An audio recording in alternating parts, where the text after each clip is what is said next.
নির্বাচন ইস্যুতে একটি যৌক্তিক সময়ের কথা বলছে বিএনপি, কিন্তু সেই যৌক্তিক সময় মানে কতদিন বা কত মাস? বিএনপি নেতারা বলছেন এটা অন্তর্বর্তী সরকারকেই নির্ধারণ করতে হবে। এই নিয়ে কালক্ষেপণ হলে অসন্তোষ সৃষ্টির আশঙ্কাও করছেন তারা।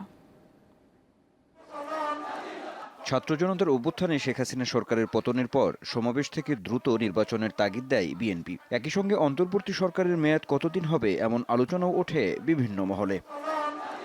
শুরুতে ৩ মাসের মধ্যে নির্বাচন দেওয়ার দাবি করলেও নির্বাচন ইস্যুতে অন্তর্বর্তী সরকারকে একটা যৌক্তিক সময় দিতে হবে বলে জানায় বিএনপি। অবশ্য এরই মধ্যে দলের কোনো নেতা এই সরকারকে নির্বাচনী রোডম্যাপ দেওয়ার আহ্বানও জানিয়েছেন।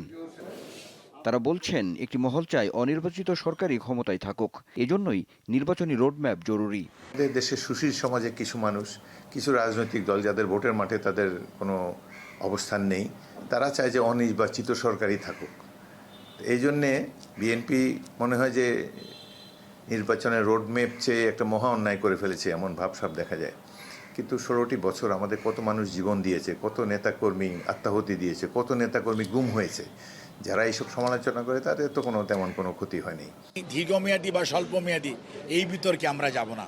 আমরা যেটি দেখব সেটি হচ্ছে এই সরকার যে আশা আকাঙ্ক্ষা, উৎসাহ উদ্দীপনা এবং বিশ্বাস নিয়ে মানুষ যাদের উপর আস্থা রেখেছে, আমরা দেখব এই সরকার সেইভাবে মানুষের বিশ্বাসে কতটুকু মর্যাদা, কতটুকু মূল্যায়ন করছে, সেটাই মানুষ দেখবে। নির্বাচন ইস্যুতে যৌক্তিক সময়ের দীর্ঘসূত্রিতা হলে অসন্তোষ দেখা দিতে পারে বলেও মনে করেন বিএনপি নেতারা।